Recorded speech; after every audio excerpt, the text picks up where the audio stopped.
시편 23편을 고백함으로 하나님께 새벽 기도회를 올려드리도록 하겠습니다.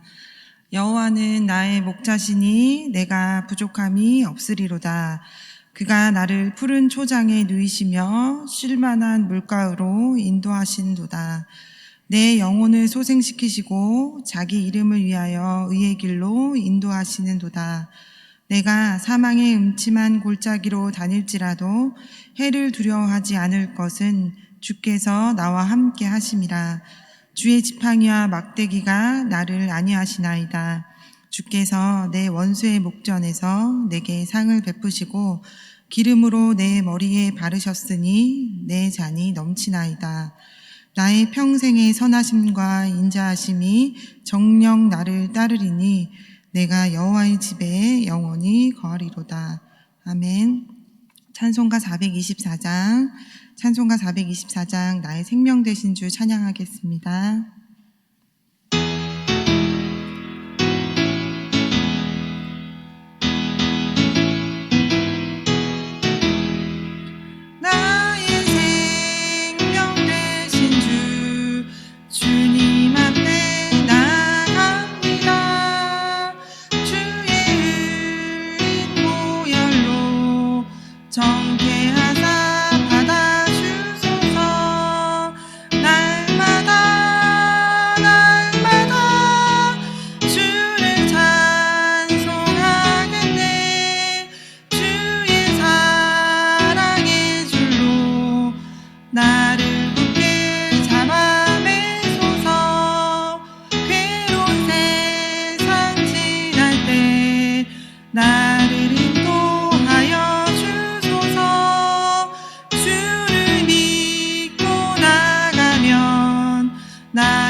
오늘 이 아침에 우리에게 주신 말씀은 출애굽기 12장 37절에서 51절까지의 말씀입니다.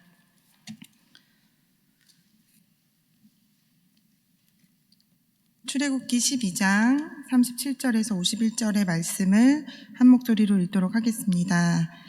이스라엘 자손이 람셋에서 발행하여 숫곳에 이르니 유아 외에 보행하는 장정이 60만 가량이요 중다한 잡족과 양과 소와 심이 많은 생축이 그들과 함께하였으며 그들이 가지고 나온 발교되지 못한 반죽으로 무교병을 구웠으니 이는 그들이 애굽에서 쫓겨남으로 지체할 수 없었음이며 아무 양식도 준비하지 못하였음이었더라. 이스라엘 자손이 애굽에 거주한 지 430년이라 430년이 마치는 그날에 여호와의 군대가 다 애굽 땅에서 나왔은즉 이 밤은 그들을 애굽 땅에서 인도하여 내심을 인하여 여호와 앞에 지킬 것이니 이는 여호와의 밤이라. 이스라엘 자손이 다 대대로 지킬 것이니라. 여호와께서 모세와 아론에게 이르시되 유월절 규례가 이러하니라. 이방 사람은 먹지 못할 것이나 각 사람이 돈으로 산 종은 할례를 받은 후에 먹을 것이며 거류인과 타국 품꾼은 먹지 못하리라. 한 집에서 먹되 그 고기를 조금도 집 밖으로 내지 말고 뼈도 꺾지 말지며 이스라엘 회중이 다 이것을 지킬지니라. 너희와 함께 거하는 타국인이 여호와의 유월절을 지키고자 하거든 그 모든 남자는 할례를 받은 후에야 가까이 하여 지킬지니 곧 그는 본토인과 같이 될 것이나 할례 받지 못한 자는 먹지 못할 것이니라. 본토인에게나 너희 중에 우거한 이방인에게나 이 법이 동일하니라 하셨으므로 온 이스라엘 자손이 이와 같이 행하되 여호와께서 모세와 아론에게 명하신 대로 행하였으며 그 같은 날에 여호와께서 이스라엘 자손을 그 군대대로 애굽 땅에서 인도하여 내셨더라. 아멘. 이스라엘 자손은 하나님 말씀대로 이방 땅인 애굽에서 계기되어 430년간 거주하며 종살이를 하였습니다. 애굽에 거한 지 430년 만에 출애굽이 거해졌습니다. 70명으로 애굽에 내려왔던 이스라엘 자손이 430년 후에는 장정만 60여만 명이 되었고 유아와 여성을 포함하면 최소 200만 명에 이르는 큰 민족을 이루어 나오게 하셨습니다. 10번째 재앙을 피하고 출애굽에 동참하기 위해서는 선행되어야 할 일이 있었습니다. 유월절 예식에 참여하고 짐승의 피를 문설주와 임방에 발라야 했습니다. 본문은 유월절 예식에 참여할 수 있는 자격에 대해 언급합니다. 그 자격은 아브라함의 혈통이 아니라 할례였습니다. 할례는 신약의 세례와 마찬가지로 하나님에 대한 신앙을 받아들이겠다는 선언과 같은 것, 하나님에 대한 신앙을 받아들이겠다는 결단과 같은 것입니다. 그리고 이 자격은 아브라함의 자손에게만 국한되는 것이 아니고 이방인에게도 열려 있었습니다. 그러하기에 오늘 본문의 38절에서는 중다한 잡족, 이렇게 이방인을 표현하였는데 이들은 이스라엘과 함께 출애굽한 자들을 이야기합니다. 신약의 교회와 마찬가지로 구약의 하나님의 백성을 이루었던 것은 그 탄생 때부터 혈통에 기초한 집단이 아니라 신앙에 기초한 집단이었습니다. 하나님의 자녀가 되는 권세는 혈통이 아닌 믿음에서 나옵니다. 요한복음 1장 12절에서 영접하는 자, 곧 그 이름을 믿는 자들에게는 하나님의 자녀가 되는 권세를 주셨으니 이렇게 요한복음 1장 12절에서 표현하고 있습니다. 출애굽한 사람 중에는 이방인, 개역 한글인 오늘 본문에서는 중다한 잡족으로 표현하였고 개역 개정으로는 수많은 잡족 이렇게 포함되어 있다고 표현합니다. 잡족이라는 표현은 애굽에서 이스라엘과 함께 섞여 살던 이방 종족들을 가리킵니다. 이들은 하나님이 애굽에서 베푸신 이적과 기사를 함께 보고 출애굽에 동참했을 것으로 생각됩니다. 이러한 출애굽의 구원은 단지 아브라함의 후손들만 받는 것은 아닙니다. 아브라함이 첫 부르심 때 받았던 창세기 12장 3절의 말씀인 땅의 모든 족속이 너로 말미암아 복을 얻을 것이라 이렇게 약속의 말씀을 주셨던 말씀의 잠정적인 성취일 것입니다. 그리고 오늘 본문인 출애굽기 12장에서 나오는 오늘 본문도 혈통을 뛰어넘는 하나님의 구원의 큰 그림을 보여주고 있습니다. 신약 성경의 첫 책인 마태복음도 유대인을 독자를 염두에 두고 쓰였기 때문에 첫 장에서부터 족보의 이야기가 나옵니다. 예수님이 유대인의 왕으로 오셨다는 주제로 가지고 쓰여졌지만 그 유대인의 왕으로 오신 예수님의 족보에도 자세히 보면 이방 여인인 다말, 기생인 라합, 룻과 같은 이방의 여인들도 함께 기록되어 있습니다. 이스라엘 사람들은 본인을 스스로 단일 민족, 선민의식, 히브리 민족이라는 말로 자신들을 표현하지만 그들의 조상도 거슬러 올라가 보면 하나님의 구원은 이미 이방인에게도 열려 있음을 마태복음 1장에서부터 우리는 알 수 있습니다. 그리고 예수님의 제자 중에서 열정이 많았던 베드로에게도 주님은 환상을 보여주시면서 받아 먹어라 말씀하셨던 그 말씀을 통해 이방인에 대해 배타적인 마음을 주님께서 넓혀주셨습니다. 오늘 본문인 출애굽기에서도 이 구약의 하나님 역시도 혈통에 기초한 것이 아니라 신앙에 기초한 하나님의 백성을 의미하는 것을 보여줍니다. 몇 대째 믿었는가? 우리 집이 1대, 2대, 3대, 4대 이것이 우리의 자랑이 아니라 지금 현재 나에게 예수님은 어떤 분이신가? 예수님은 주인이신가? 나의 주 나의 하나님이라는 믿음의 신앙 고백이 들어간 이러한 믿음의 고백을 듣기를 우리 주님은 원하십니다. 거슬러 올라가 보면 우리가 자랑하는 몇 대째 신앙이라 하더라도 건너오신 선교사님을 통해 복음을 받지 않은 집안이 없기 때문에 몇 대째 믿는 믿음의 집안으로 이것이 개인의 신앙의 고백을 대신할 수는 없습니다. 구원은 나의 주 나의 하나님이라는 개인의 신앙 고백이 반드시 필요합니다. 우리가 처음에 예배를 드릴 때 고백하는 신앙 고백인 사도신경을 생각해 보면 전능하사 천지를 만드신 하나님 아버지를 내가 믿사오며로 시작하였고, 그리고 죄를 사하여 주시는 것과 몸이 다시 사는 것과 영원히 사는 것을 믿사옵나이다. 아멘. 이렇게로 끝나죠. 이것은 영어로 생각해 보면 I believe that 이러면서 이렇게 이어지는데, 나는 믿습니다. 무엇을 믿습니까? 전능하시고 천지를 만드신 하나님 아버지를 믿습니다. 그리고 그 하나님의 독생자이신 예수 그리스도를 믿습니다. 그리고 성령으로 잉태되신, 그리고 동정녀 마리아에게 나신 분임을 믿습니다. 그리고 그 예수님이 고난 받으시고 십자가에 죽으시고 부활하시고 산자 죽은 자를 위해 오셨다는 그분에 대한 이야기를 믿습니다라는 모든 이야기들이 다 연결되어 있습니다. 전능하사로 시작되는 이러한 신앙 고백이 컴마로 이어지는 연결된 이야기입니다. 믿는다, 이 I believe라는 것은 라틴어인 크레도에서 유래했는데, 우리 수요 예배 때 손수빈 전사님이 이야기해 주셨죠. 크레도는 내 심장을 드립니다 라는 뜻에서 유래했다고 했습니다.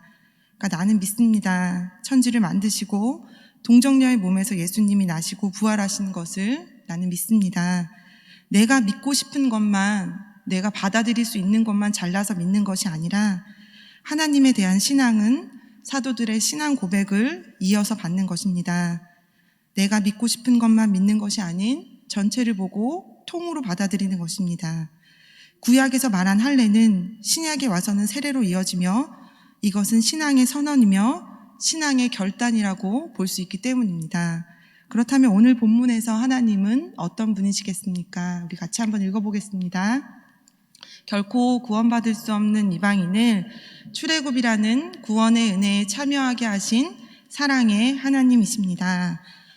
이방인은 구원받을 수 없다는 그 편견에 가로잡혔던 것이 아니고 구원의 은혜에 참여하신, 온 인류를 사랑하시는 전능하신 사랑의 하나님이십니다. 그렇다면 나에게 주시는 교훈은 무엇이겠습니까? 같이 읽겠습니다. 구원을 얻고 하나님의 자녀가 되는 유일한 비결은 오직 예수 그리스도밖에 없음이 우리를 통해 증거하기를 원하십니다. 아멘. 우리 본문의 12장 43절의 말씀도 같이 한번 읽어보겠습니다. 여호와께서 모세와 아론에게 이르시되 유월절 규례가 이러하니라 이방 사람은 먹지 못할 것이나, 유월절 규례는 이러하다, 이방인은 먹지 못할 것이다, 이렇게 표현합니다. 그렇지만 이어지는 44절도 같이 한번 읽어보겠습니다. 각 사람이 돈으로 산 종은 할례를 받은 후에 먹을 것이며, 그렇지만 할례를 받은 후에는 먹을 수 있다.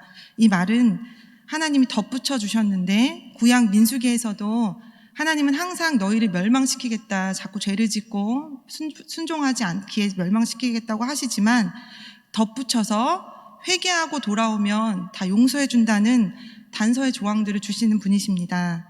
이렇듯 하나님은 항상 살 길을 주시는 분이십니다. 죄로 죽을 수밖에 없는 인생에서 예수님이라는 살 길을 주셨습니다. 오늘날의 할례는 무엇입니까? 우리가 받았던 세례입니다. 우리도 세례를 받아서 예수님을 잘 믿는 사람인 것처럼 내가 원래 이렇게 괜찮은 사람이어서 새벽 기도도 올 수 있고 예배를 드릴 수 있는 잘 믿었던 사람이라고 생각되고 스스로 이야기할 수 있겠지만, 그렇지만 우리는 다 잘 생각해 보면 모두 영적인 이방인이고 나그네였지만 전적인 하나님의 은혜로 우리가 이곳에 있습니다. 나의 나된 것은 전적으로 하나님의 은혜입니다. 나의 공로로, 나의 업적으로 된 것은 없습니다. 전적인 하나님의 은혜고 전적인 그분의 용납하심입니다. 우리가 끔찍한 일을 당했을 때 환난에서 벗어나게 해주시고 우리에게 피할 길을 열어주셨습니다. 그리고 우리가 그것도 못 버틸 때에는 고통의 세월을 감해 주셨습니다. 지금까지 살아온 것은 하나님이 참아주셨고 기다려주셨고 봐주시고 또 봐주셨고 그리고 결국 모든 것이 하나님이 전적으로 은혜를 베풀어 주셨기 때문입니다. 하나님의 한계 없으신 사랑 때문입니다. 요한복음 3장 16절에서 하나님이 이 세상을 사랑하셨다 이렇게 이야기하셨습니다. 세상은 하나님이 태초에 말씀으로 지으신 모든 것입니다. 모든 것을 사랑하라고 택하신 영적인 이스라엘은 누구입니까? 바로 우리입니다. 그리고 우리는 다 이방인이었습니다. 1대째, 2대째 혹은 3대째, 4대째 내려오는 우리도 지금은 이방인이 아니었지만 거슬러 생각해보면 다 이방인이었습니다. 성경은 이방인을 위한 구원의 역사입니다. 그리고 마태복음에서도 유대인으로 왕으로 오신 예수님의 이야기입니다. 현재적으로 이스라엘 백성인 유대인도 말하지만 영적 이스라엘을 위한, 만민들을 위한 영적 이스라엘을 위해 예수님을 보내주셨습니다. 예수님이 살 길을 열어주셨는데 예수님을 안 믿는 사람들이 또 왜 이렇게 많겠습니까? 예수님이 살 길을 열어주셔도 믿는 것은 우리의 의지와 우리의 목도 필요하기 때문입니다. 이 아침에 예수님을 온전히 믿을 수 있는 은혜가 주어지는 하루 되기를 축원합니다. 또한 피할 수 없고 힘든 일들 중에 있는 연약한 우리에게 주님의 인내를 주시기를 소망합니다. 어린 양이신 그리스도의 인내를 기억하기를 소망합니다. 힘들수록 어려울수록 더욱 주님만 의지하여 합력하여 선을 이루시는 하나님께만 우리의 소망을 두어 말씀과 기도로 성령 충만함으로 승리하는 우리 시온성교회 성도님들 되시기를 축복합니다. 그리고 정한 기간이 끝나고 애굽 땅에서 나올 때 이스라엘은 더는 보잘것없는 노예는 아니었습니다. 그들은 하나님의 뜻을 이루고 악한 세력과 싸워 이기는 여호와의 군대로 성장했습니다. 하나님은 마른 뼈들에게도 생기를 불어넣어 그들을 극히 큰 군대로, 에스겔 37장 10절에 보면 그렇게 큰 군대로 만들 수 있는 전능하신 하나님, 권능의 하나님이십니다. 전능하신 하나님, 권능하신 하나님 앞에 우리가 인내로서 성도의 삶을 달려가는 복된 인생 되시기를 축복합니다. 기도하겠습니다. 놀랍도록 완벽한 하나님의 구원 역사에 보잘것없는 제 인생을 참여하게 하시니 감사합니다. 날마다 마음의 할례를 받아 믿음의 선한 싸움을 하는 하나님의 군대, 거룩한 백성으로 살게 하여 주시기를 원합니다. 제가 누리는 구원의 복이 하나님을 불신하는 이웃에게 흘러가는 복된 인생 되기를 원합니다. 예수님의 이름으로 기도합니다. 아멘. 이제 우리 주님의 말씀으로 축복합니다. 여호와는 내게 복을 주시고 너를 지키시기를 원하며 여호와는 그 얼굴로 내게 비추사 은혜 베푸시기를 원하며 여호와는 그 얼굴을 내게로 향하여 드사 평강 주시기를 원하노라. 아멘.